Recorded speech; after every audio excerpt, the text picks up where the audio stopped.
అంటే మీరు కొంచెం సంకల్పం చేసుకోండి. థింక్ చేసి చూడండి. ఒక రూమ్, ఆ రూములో మిడ్ నైట్ లైట్ అంటూ ఏమీ లేదు, మొత్తం అంధకారం. ఒకవేళ మీరు కళ్ళు మూసుకుంటే, అంటే కళ్ళు మూసుకున్నా కూడా కొంచెం వెలుతురుగానే ఉంటుంది, కానీ ఇది అచ్చంగా గాఢాంధకారం అన్నమాట. కటిక చీకటి వ్యాపించి ఉంది. ఎగ్జాంపుల్ ఇదే విధంగా చూడండి. ఏమీ లేదు కదా ఇక్కడ, అంతా శూన్యం. ఈ ప్రపంచం అంతా ఇలాగే ఉండేది. అలా ఒకటే చీకటిగా ఉంది. ఆ చిమ్మ చీకట్లో నుంచి ఒక వాయిస్ వినిపించింది. ఆ శబ్దం ఏమిటో తెలుసా?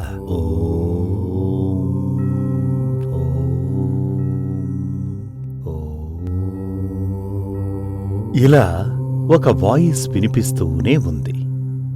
అది వాయిసా నాయిసా అన్నది తెలియదు కాని అది మాత్రం వినిపిస్తూనే ఉంది. ఆ శబ్దం ఏమిటో తెలుసా? అది పరబ్రహ్మం యొక్క నిశ్వాసం యొక్క శబ్దమన్నమాట.